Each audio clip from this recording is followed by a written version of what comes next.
Hey guys, this is Teal from coming to you from my garage, and today I'm going to make a video about homemade targets. So, older machines you typically use leaf switches for their targets. The newer ones, I haven't looked into how a newer target works too much. I think it's still a similar concept, but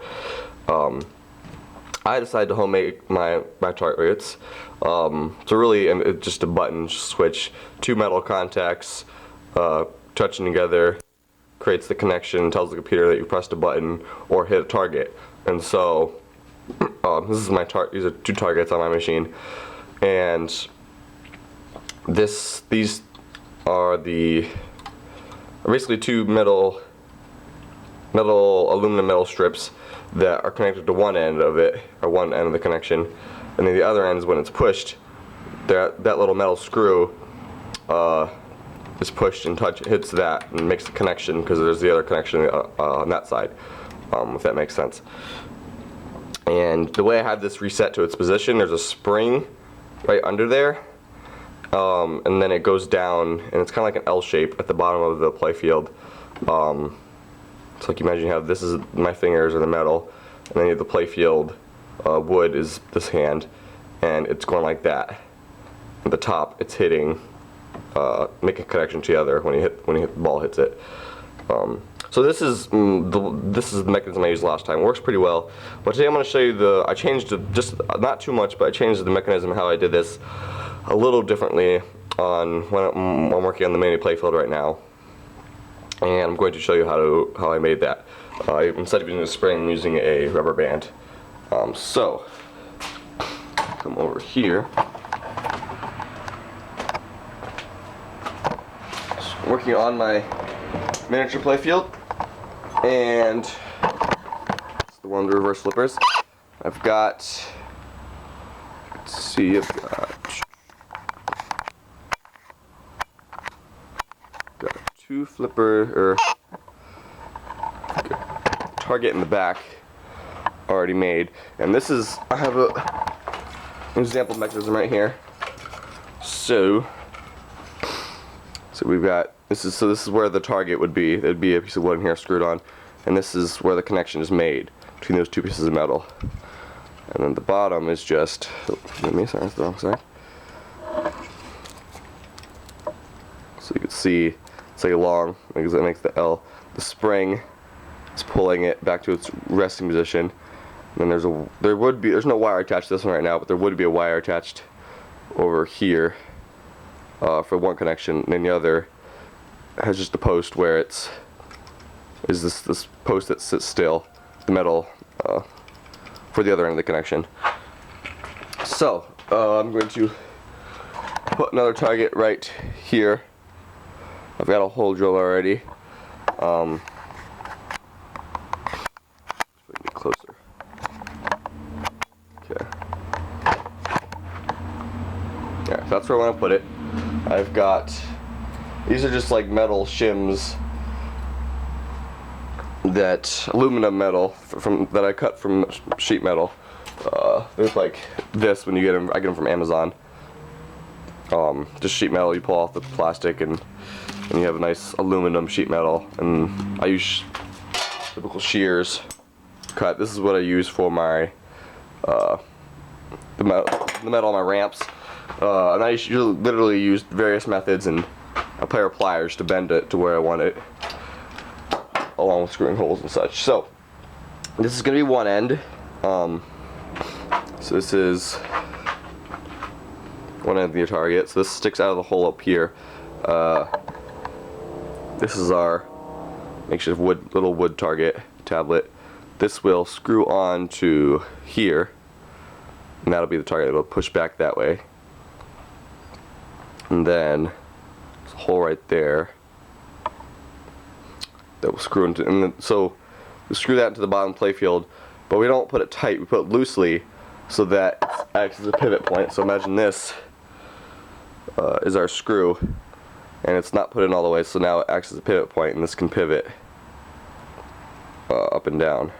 So now I can move up or side that way, back and forth. and then that little hook at the end is where our rubber band will pull it. We'll pull that way and pull it back to its resting position.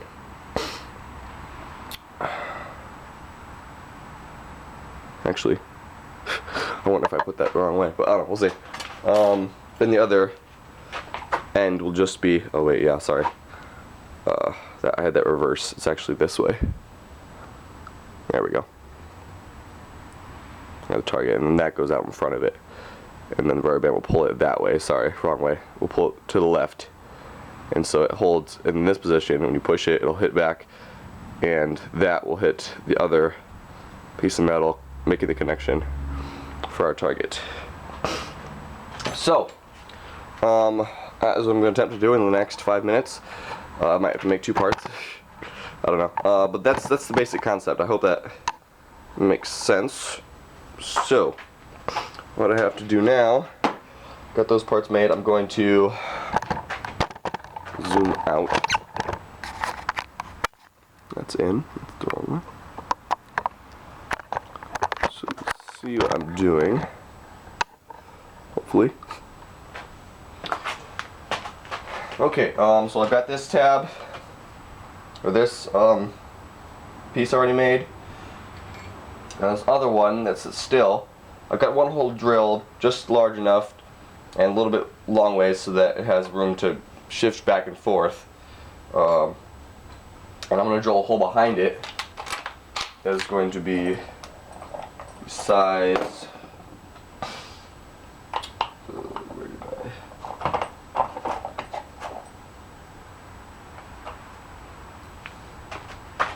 So this piece, this gives me my hole size, my hole diameter. This is the piece of metal I'm going to use, this small shim piece of metal I'm going to use for the ground per se, the other end of the connection. And so I'm actually just going to hammer it in. And so I need to figure out which size. Just that one should work. Is that this one? No, this is a hole size too big. But don't think I have the other size, so this might have to work.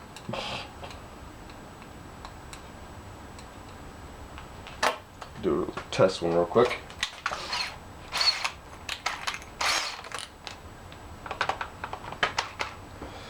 Just use a test piece, drill a hole in here just to see if it'll make a tighter fit.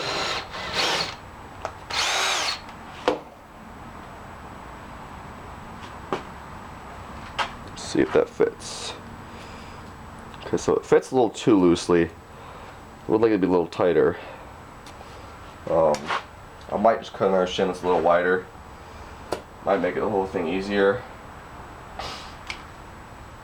Oh, you should know for this, in case I don't get to it. Yeah, so I only have 2 minutes. I think the assembly is not going to be included in this video, but that other hole, so that hole is for the screw that's loose, so that it moves back and forth. And this one is going to be a screw that screws onto our wire for our screw terminal. And then for the other end, I'm literally just going to take it, and so this is, imagine my finger right here is the play field, wood, underneath, this is where it's sticking out under the play field. I'm just going to bend this over and use it to crimp on the wire. Let's see, I've got that on this one right here, the one target I've already done. So that right there is the other end just crimped onto that wire, and then this one has that screw terminal really tightly in there. Yeah, and then you can see I have a rubber band that's on that hook. So when you push the target, it releases it back to its position. It's making that contact. Alright. Okay, ran out of time. I don't actually have time to assemble the whole thing. I might do that in another video. But that should give you the general idea of how the concept works. So yeah. So might make a part 2, and then, yeah, there you go. It's Teal signing off.